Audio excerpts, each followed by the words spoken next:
Emma Carter llevaba apenas 11 minutos de turno cuando le dijeron que jamás tocara al paciente de la habitación 412 sin autorización directa. Nadie le explicó por qué. En su expediente solo decía, inversionista privado recuperándose de un accidente automovilístico. Dos hombres vestidos con trajes oscuros permanecían afuera de su habitación las 24 horas del día. A las 2 de la tarde, el monitor del paciente registró una alteración repentina. Emma entró de todos modos. Pero algo no tenía sentido.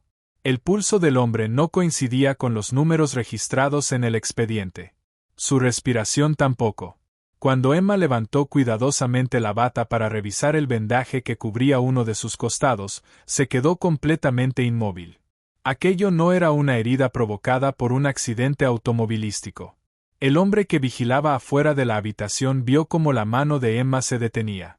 2 segundos después ya estaba junto a ella, sujetándola con fuerza de la muñeca y apartándola bruscamente de la cama. Lo tocó, dijo con suficiente fuerza para que todo el piso pudiera escucharlo. Sáquenla de aquí. Ahora. Menos de 1 hora después, Emma Carter estaba despedida. La obligaron a abandonar el Hospital Memorial Aceford frente a todo el personal de enfermería. Su credencial fue desactivada incluso antes de que llegara al estacionamiento. Nadie dentro de aquel edificio entendía lo que Emma realmente había visto debajo de ese vendaje. Y en menos de 6 horas, el Pentágono llamaría al hospital preguntando por ella, por nombre y apellido. Antes de comenzar, suscríbete al canal y déjame en los comentarios desde qué estado nos estás viendo. Porque lo que Emma encontró debajo de aquel vendaje estaba a punto de cambiarlo absolutamente todo. Emma Carter llevaba exactamente 11 minutos trabajando cuando la enfermera supervisora la apartó discretamente cerca del almacén de suministros y le habló en un tono deliberadamente bajo. La habitación 412 está fuera de límites sin autorización directa. Emma la miró confundida. Aquello no significaba acceso restringido en el sentido habitual. No era una medida preventiva por alguna enfermedad contagiosa ni tampoco una petición de privacidad hecha por la familia. Era mucho más sencillo y mucho más extraño. Prohibido entrar, punto. Emma no debía tocar al paciente sin que otra persona estuviera presente.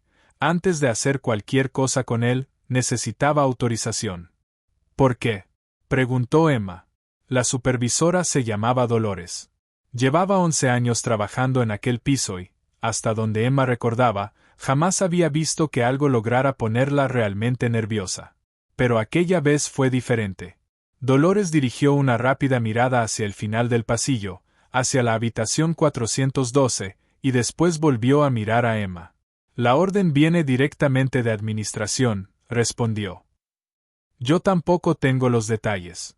Emma tomó la hoja de asignaciones, observó nuevamente el número 412 y siguió trabajando con esa calma precisa y profesional que solo desarrolla alguien que aprendió hace mucho tiempo a no desperdiciar energía haciendo preguntas que nadie piensa responder. El expediente identificaba al paciente como David Solano, de 41 años. Había ingresado 2 días antes después de sufrir un accidente en el que supuestamente solo estuvo involucrado su vehículo, ocurrido en una carretera rural a las afueras de la ciudad. Su profesión figuraba como inversionista privado. Según las notas de ingreso, era conocido por mantener su vida completamente alejada del público. No aparecía ningún familiar como contacto de emergencia e incluso su seguro médico estaba gestionado mediante una entidad corporativa en lugar de una póliza personal. A simple vista, el expediente parecía pertenecer a uno de tantos pacientes discretamente adinerados que pasaban cada año por el Hospital Memorial Aceford esperando que el personal respetara cierta distancia y privacidad. Pero había algo que hacía completamente diferente a la habitación 412. Justo frente a su puerta permanecían 2 hombres, ambos vestidos con trajes oscuros perfectamente confeccionados, y ninguno de los dos parecía estar ahí simplemente para proteger la privacidad de un inversionista. Ninguno de los dos llevaba algún tipo de identificación del hospital. Ambos vigilaban el pasillo con esa atención precisa y tranquila de personas cuyo verdadero trabajo no tenía absolutamente nada que ver con los horarios de visita. Emma ya había visto seguridad privada afuera de habitaciones de hospital. familias adineradas que pagaban por la tranquilidad de tener a alguien más vigilando en el corredor. Pero aquello no se sentía así. Parecía algo mucho más deliberado. Uno de los dos hombres, el más joven, recorría constantemente el pasillo con la mirada, lenta y metódicamente, sin detenerse en ningún punto durante más de unos segundos.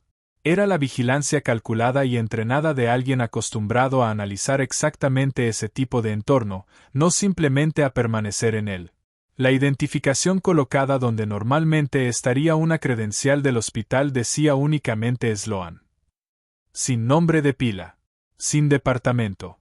Sloan observó a Emma durante un instante más de lo que habría durado la mirada casual de un desconocido en un pasillo, y hubo algo en sus ojos que hizo que ella mantuviera levantada su credencial medio segundo más de lo necesario antes de que él finalmente le indicara, sin decir una palabra, que podía continuar. El director del hospital, Richard Coulton, apareció 2 veces en el piso durante la primera hora del turno de Emma. Eso ya era suficientemente extraño como para llamar su atención, porque la presencia de Coulton en el cuarto piso normalmente significaba una de dos cosas: una visita de algún importante benefactor o un problema que pretendía controlar personalmente antes de que se convirtiera en algo mayor. Sin embargo, ninguna de las 2 veces se acercó directamente a la habitación 412. En cambio, permaneció cerca de la estación de enfermería revisando constantemente su teléfono y lanzando miradas hacia los 2 hombres de traje.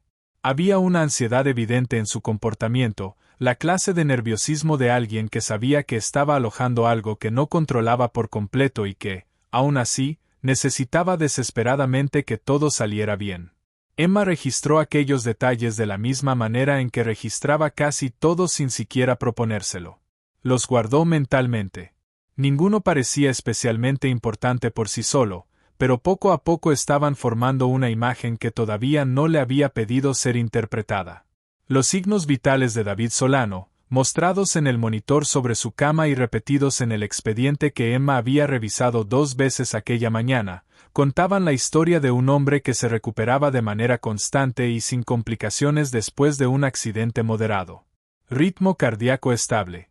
Saturación de oxígeno normal. Presión arterial evolucionando exactamente como cabría esperar 2 días después de un accidente. Al observar aquellos números, Emma no tenía ninguna razón para sospechar que algo estuviera mal. Y durante los primeros 90 minutos de su turno ni siquiera tuvo motivos para entrar en aquella habitación. Las instrucciones de Dolores habían sido suficientemente claras, así que simplemente se mantuvo alejada, tal como le habían ordenado. Pero a las 2:11 de aquella tarde, el monitor de la habitación 412 registró una alteración repentina. A simple vista no parecía especialmente dramática. El ritmo cardíaco comenzó a elevarse más rápido de lo que justificaba la tendencia anterior, mientras que la saturación de oxígeno descendió apenas lo suficiente para activar una advertencia, no una emergencia. Sin embargo, Emma llevaba demasiados años observando monitores como para no saber que la forma específica de una alteración podía importar mucho más que su magnitud. Y aquella tenía una forma completamente equivocada para un hombre que supuestamente llevaba 2 días recuperándose sin complicaciones. Emma miró hacia el pasillo.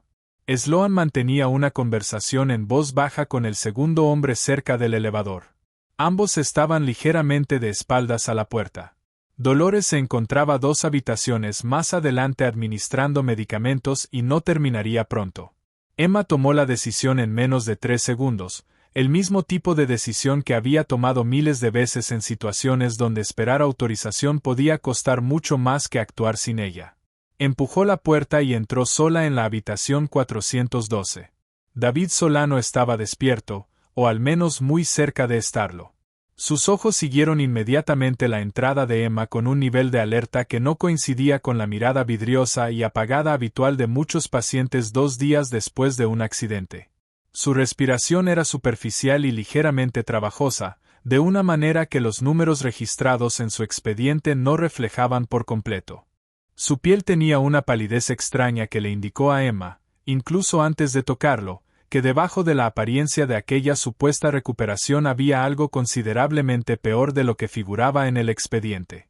Primero comprobó su pulso manualmente, siguiendo el hábito automático de no confiar por completo en un monitor que aquella misma tarde ya le había dado motivos para desconfiar. El pulso que sintió bajo sus dedos era más rápido y débil de lo que la pantalla había mostrado apenas unos segundos antes. Necesitaba revisar el vendaje del costado derecho, justo donde el expediente describía vagamente una laceración provocada por el accidente, cerrada y cicatrizando sin complicaciones. Emma levantó cuidadosamente el borde de la bata con un movimiento completamente profesional, exactamente el mismo que había realizado con cientos de pacientes antes que él, y entonces se quedó inmóvil. La herida debajo del vendaje no era una laceración. Emma había pasado años atendiendo prácticamente todo tipo de traumatismos que podía provocar un accidente automovilístico, pero antes de eso también había conocido una clase de trauma completamente diferente, la firma específica e inconfundible de una lesión provocada por un proyectil de alta velocidad. Aquella herida tenía la geometría particular de algo que había penetrado el cuerpo desplazándose muchísimo más rápido de lo que cualquier fragmento de vidrio o metal podría hacerlo durante una colisión normal. Sus manos, que no habían temblado ante una emergencia desde hacía más tiempo del que podía recordar, quedaron completamente quietas sobre el borde del vendaje. Durante un segundo entero, Emma simplemente contempló lo que realmente tenía frente a ella, en lugar de aquello que el expediente le había dicho que encontraría. La puerta se abrió detrás de ella. Sloan atravesó la habitación en apenas 2 pasos antes de que Emma pudiera girarse por completo. Su mano se cerró alrededor de la muñeca de la enfermera con una fuerza muy superior a la que habría requerido cualquier preocupación normal de seguridad y la apartó bruscamente de la cama, haciéndola tropezar antes de recuperar el equilibrio. Cuando habló, su voz fue lo suficientemente fuerte como para recorrer el pasillo y llegar hasta la estación de enfermería. Tan fuerte que Dolores ya caminaba hacia la habitación antes de que terminara la frase. «Lo tocó», dijo Sloan, manteniendo los ojos clavados en Emma con una intensidad que no tenía absolutamente nada que ver con el protocolo hospitalario y sí con algo para lo que ella todavía no tenía nombre. «Sáquenla de aquí. Ahora». Richard Coulton llegó a la habitación 412 menos de 90 segundos después del grito de Sloan, moviéndose más rápido de lo que Emma lo había visto hacerlo durante las 2 horas que llevaba trabajando. Tenía la corbata ligeramente aflojada y en el rostro llevaba la expresión de un hombre que estaba viendo cómo su peor temor profesional se materializaba frente a sus propios ojos. No le preguntó a Emma qué había visto. Tampoco pidió a Sloan que explicara exactamente qué clase de violación había cometido. Simplemente observó a los 2 hombres de traje oscuro que ahora custodiaban la entrada, comprendió mediante algún cálculo rápido e instintivo que cualquier autoridad que ellos representaran estaba muy por encima de cualquier cosa que él pudiera cuestionar, y tomó la decisión que en aquel momento parecía ser la única disponible. Le dijo a Emma en voz baja, sin mirarla directamente a los ojos, que debía abandonar el piso inmediatamente, que había cometido una grave violación de una directiva que él mismo había autorizado y que Recursos Humanos se pondría en contacto con ella para completar el proceso formal. Emma no discutió. Había aprendido hacía mucho tiempo, en lugares considerablemente más peligrosos que aquel pasillo, que discutir en medio de una crisis rara vez cambiaba el resultado y, con frecuencia, costaba mucho más que guardar silencio. Al observar el rostro de Coulton comprendió que absolutamente nada de lo que dijera durante los siguientes 30 segundos cambiaría una decisión que claramente ya se había tomado muy por encima de él. Entregó su credencial a un oficial de seguridad que apareció con la eficiencia incómoda de alguien que tampoco comprendía completamente la orden que estaba ejecutando. Después recorrió todo el pasillo del 4º piso frente a una estación de enfermería llena de compañeros que habían dejado de fingir que no estaban observando. Caminó con la espalda recta y el rostro inexpresivo, sin permitir que ninguno de ellos viera cuánto le estaba costando realmente aquel momento. El estacionamiento frente al Hospital Memorial Aseford permanecía brillante y completamente normal, de esa manera extraña en que una tarde puede seguir pareciendo ordinaria incluso cuando dentro de un edificio todo acaba de salirse de control. Emma se sentó dentro de su automóvil durante un largo rato sin encender el motor. Dejó las manos apoyadas sobre el volante mientras su mente repetía una y otra vez los mismos 8 segundos.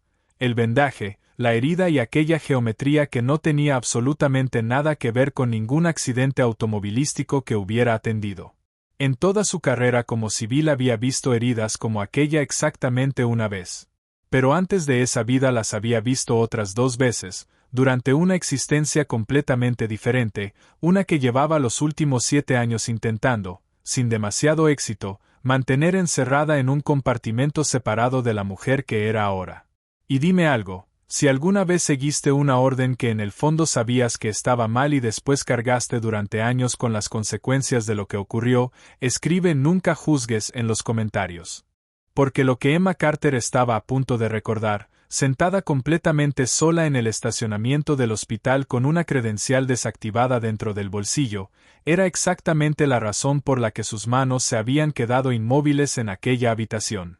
7 años antes, Emma había sido enfermera de la Marina de Estados Unidos asignada a una unidad médica clasificada, el tipo de destino donde recibías instrucciones en lugar de explicaciones y donde el nivel de secreto operativo hacía que, en comparación, trabajar en un hospital convencional pareciera completamente transparente. Un agente de inteligencia herido había sido llevado a aquella unidad utilizando una identidad falsa. Su verdadera condición estaba clasificada a un nivel muy superior incluso al permiso de seguridad de Emma, y su oficial al mando en aquel momento, la comandante Elaine Hall, le había dado una orden directa y legal. Debía modificar ciertos detalles específicos del expediente médico del hombre. El verdadero patrón de sus heridas y la naturaleza real de lo que le había ocurrido fueron sustituidos por una versión cuidadosamente preparada para proteger su ubicación y su identidad ante cualquier persona que pudiera acceder al expediente sin la autorización correspondiente. Emma obedeció. La orden era legal. Estaba contemplada dentro de los protocolos del programa. Firmó con su propio nombre una documentación que sabía, incluso mientras la escribía, que no decía la verdad sobre el hombre acostado frente a ella. 2 días después llegó un segundo médico para colaborar con el tratamiento. Trabajó exclusivamente con la información del expediente falsificado, sin conocer las circunstancias clasificadas detrás de aquel caso y sin saber que las heridas que estaba tratando no tenían nada que ver con lo que describían los documentos frente a él. Tomó una decisión médica basándose en información que, deliberadamente, estaba incompleta justo en el aspecto que más importaba. El hombre murió. No por la herida original, que habría sido tratable con la atención correcta, sino por una decisión construida sobre una mentira que la propia Emma había escrito en el expediente con sus propias manos, siguiendo órdenes legales y por razones que tenían perfecto sentido dentro de la estrecha lógica de la seguridad operativa, pero que dejaron de tener cualquier sentido cuando permaneció junto a la cama observando cómo aquel hombre dejaba de respirar. La investigación posterior absolvió completamente a Emma. Los documentos establecieron que había cumplido correctamente una orden legal y que sus acciones habían respetado todos los protocolos del programa. La falla fue considerada sistémica, no personal.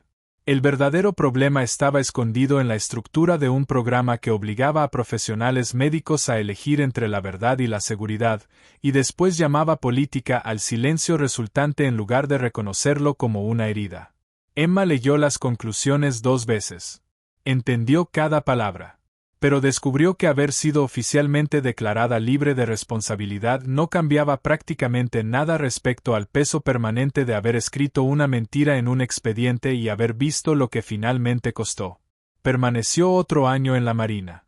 Seguía siendo competente, funcional y profesional, pero silenciosamente había perdido la capacidad de confiar por completo en cualquier sistema que le pidiera elegir qué versión de la verdad debía existir dependiendo de quien estuviera autorizado para conocerla. Se retiró del servicio la primavera siguiente y comenzó a trabajar como enfermera civil precisamente porque la medicina civil, con todas sus dificultades, jamás le había pedido escribir algo falso en un expediente y llamarlo protocolo. Ahora, 7 años después, sentada en aquel estacionamiento, Emma comprendió con una claridad que sintió físicamente dentro del pecho porque la herida debajo del vendaje de David Solano había paralizado sus manos. No era solamente la herida. Era la forma específica e inconfundible de un expediente que no coincidía con el cuerpo del paciente. Una mentira construida dentro de documentos oficiales por alguien con suficiente autoridad para hacerla parecer protocolo. Exactamente la misma estructura que 7 años atrás había terminado costándole la vida a un hombre mientras Emma permanecía junto a su cama siguiendo órdenes que legalmente tenía todo el derecho de obedecer. Aquella tarde había entrado en la habitación 412, antes incluso de comprenderlo conscientemente, había reconocido que estaba observando la misma clase de mentira institucional desarrollándose nuevamente frente a sus ojos. Esta vez alrededor de un hombre que llevaba 2 días recuperándose de heridas cuya verdadera naturaleza nadie encargado de tratarlo parecía conocer. Su teléfono sonó a las 4:18, rompiendo el pesado silencio del estacionamiento. En la pantalla apareció el nombre de Maya Chen, una enfermera a quien Emma había entrenado personalmente 18 meses atrás y que en ese momento continuaba trabajando dentro del mismo edificio del que acababan de expulsarla. Cuando Emma respondió, escuchó inmediatamente en la voz de Maya un pánico apenas contenido. Conocía perfectamente aquel tono, era la voz de una enfermera competente enfrentándose a algo que no tenía sentido, pero que todavía no tenía suficiente autoridad ni confianza para decirlo con la fuerza necesaria para que alguien la escuchara. David Solano se estaba deteriorando.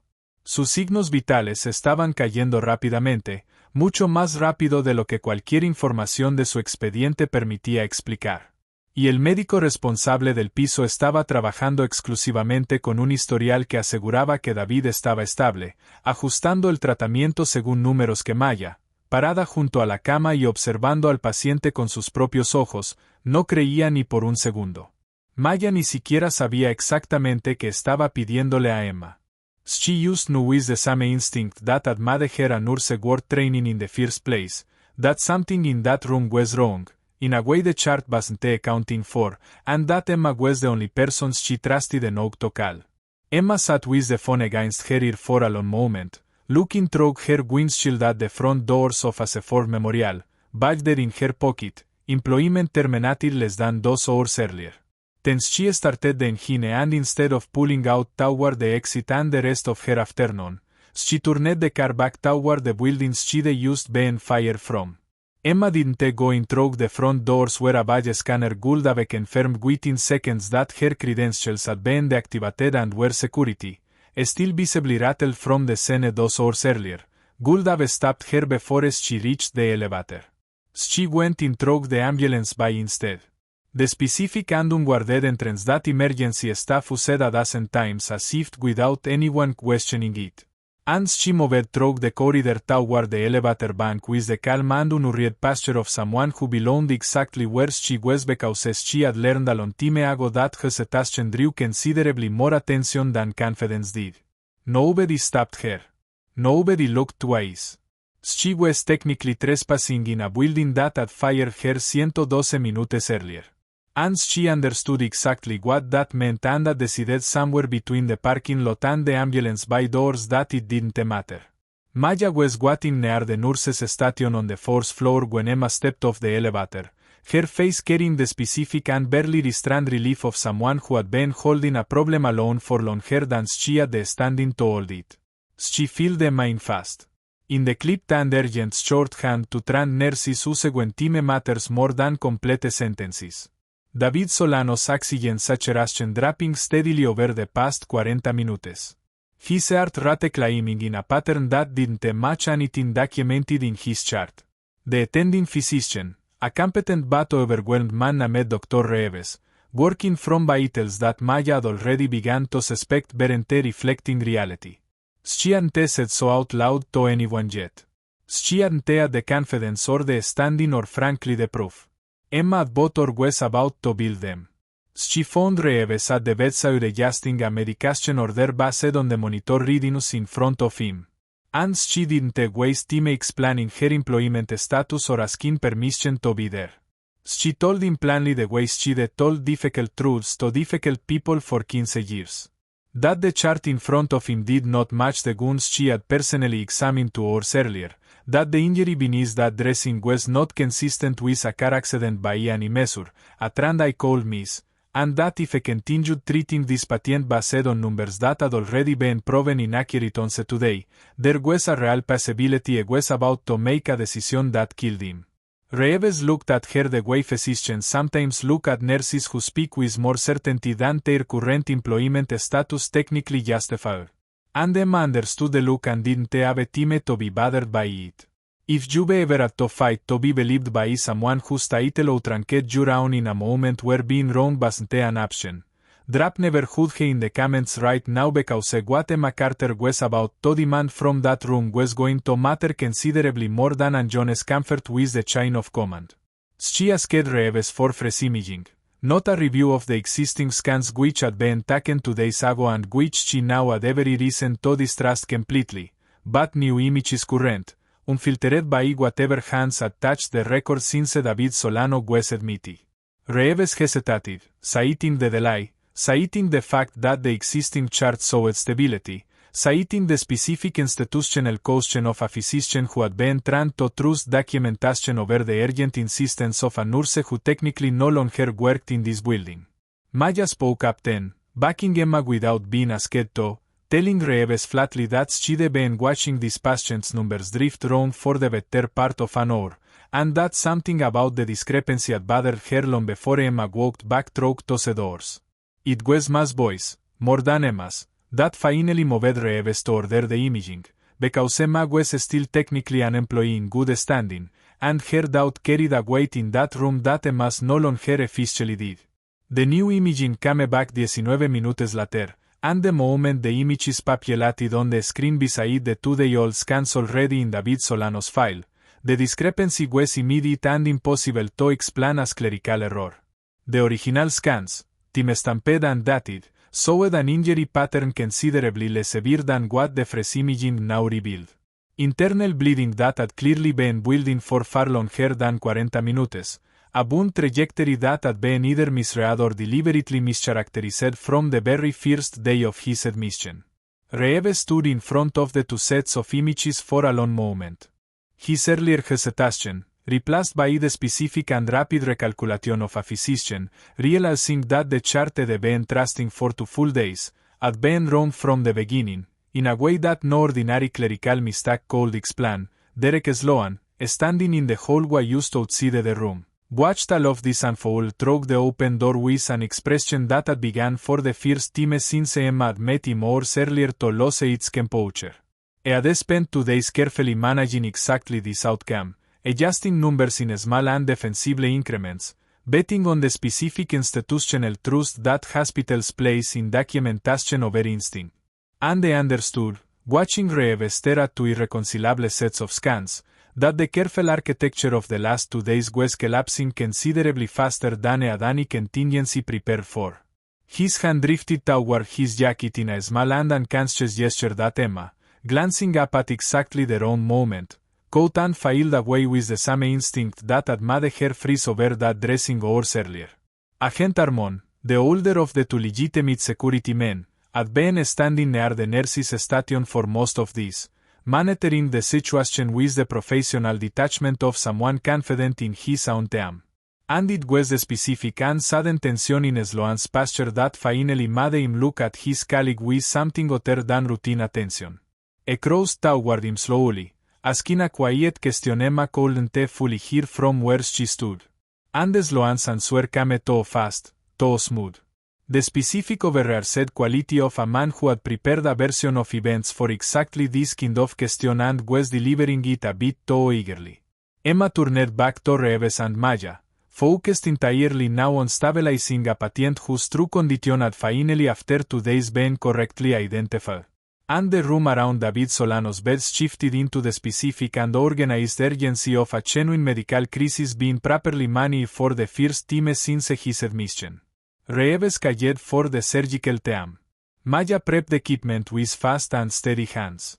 Emma, unauthorized and unbarred, and entirely certain she was exactly where she needed to be, guided the next several minutes with the calm and practiced authority of someone who had run rooms like this one in conditions considerably worse than a well-lit hospital floor. Behind her in the hallway, Agent Armand's radio crackled to life with a burst of static and a single urgent word from his partner Diaz, who had been posted near the stairwell exit and had just watched Derek Sloan moved toward it at a pace that had nothing casual about it at all. Stop him. Sloan made it 4 steps into the stairwell before Diaz got in, moving with the fast and economical certainty of a man whose training had been designed for exactly this kind of moment. And the confrontation that followed lasted less than 15 seconds and involved no gunfire at all. A hand on a shoulder, a firm and practiced turn against the wall, a badge and a weapon secure before Sloan had fully processed that his 2 days of careful work had collapsed in the space of a single hallway conversation. Armoneraibr seconds later, his expression carrying the specific and total recalculation of a man discovering that the colleague they trusted for weeks had never once been who he claimed to be. Sloan didn't resist further. He understood, standing against that stairwell wall with his hands secured, that whatever came next was already decided, and that fighting it further would only make his own position considerably worse.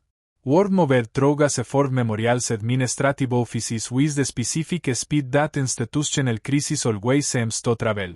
And Richard Cololton found himself less than an hour after firing a nurse in front of her entire floor, standing at his own desk answering the hospital's main line personally because his assistant had transferred the call with a look on her face that told him not to send it anywhere else. The voice on the other end identified itself plainly without preamble as federal personnel already in transit to the hospital and delivered a set of instructions that left no room in them for negotiation. Nothing connected to the patient in room 412 was to be altered, moved, or discussed further.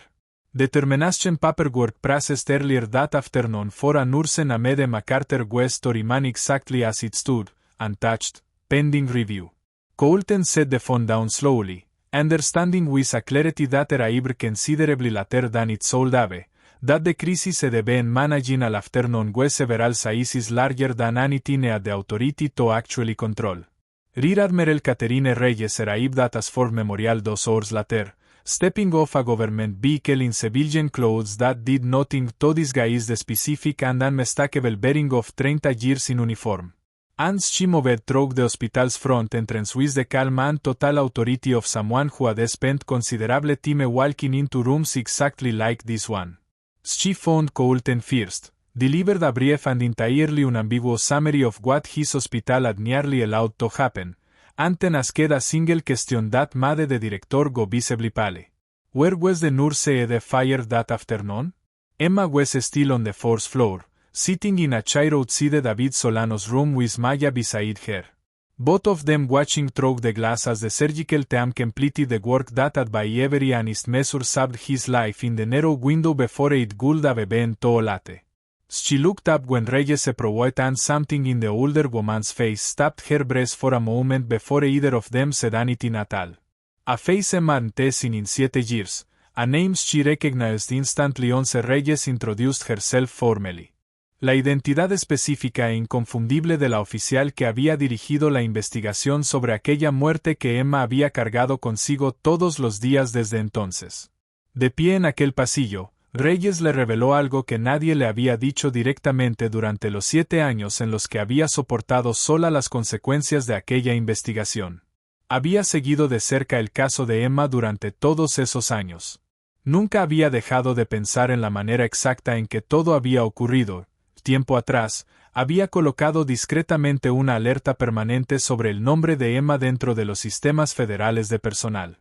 Era una medida de protección privada y extraoficial que jamás había mencionado a nadie, diseñada para activarse en caso de que algo parecido a aquella misma falla volviera a cruzarse en el camino de Emma.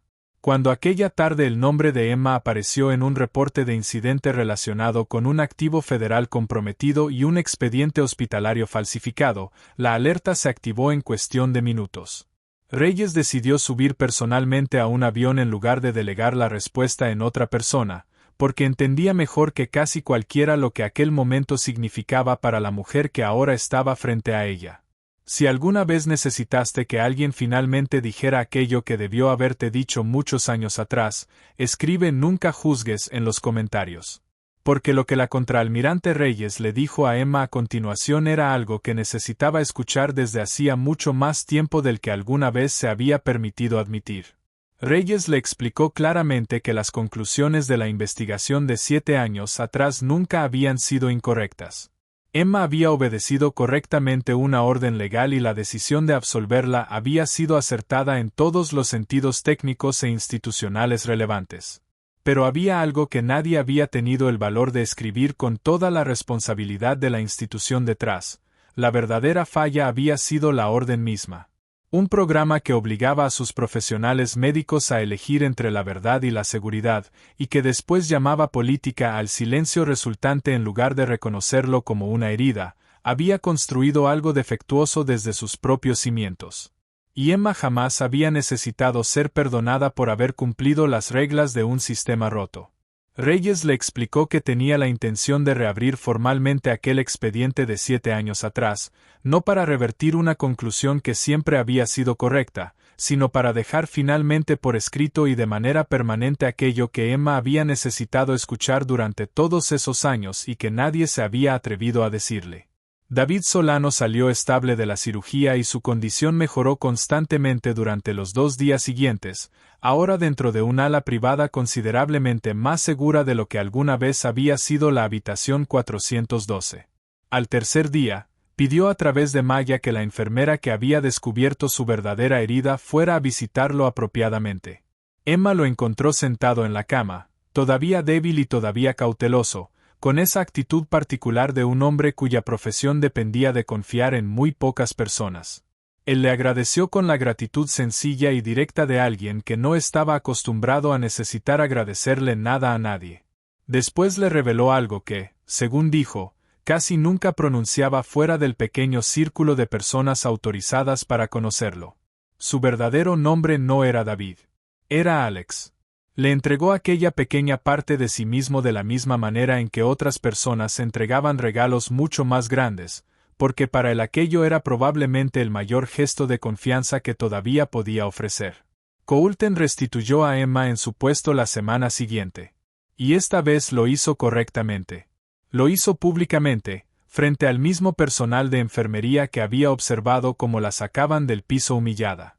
Reconoció sin excusas que había tomado una decisión bajo presión sin hacer ni una sola de las preguntas que debería haber hecho y que la enfermera a quien había despedido había sido la única persona dentro de aquel edificio capaz de ver con claridad aquello que todos los demás, incluido él mismo, habían ignorado durante 2 días completos.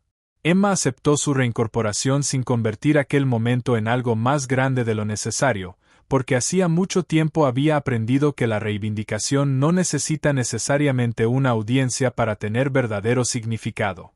Meses después llegó una carta de la oficina de Reyes. Era formal, extensa y estaba llena de ese lenguaje específico que utilizan las instituciones cuando finalmente están dispuestas a reconocer una verdad. Pero escondida entre 4 párrafos de correcciones oficiales había una sola frase que Emma leyó muchas más veces de las que podría admitir antes de doblar cuidadosamente la carta y guardarla en el cajón donde conservaba las cosas que realmente importaban. La responsabilidad por aquella falla nunca debió recaer únicamente sobre usted. Emma pensó en el hombre que había muerto 7 años atrás. Pensó en aquel expediente que había falsificado siguiendo órdenes legales y en la mentira que, aún así, terminó costándole la vida.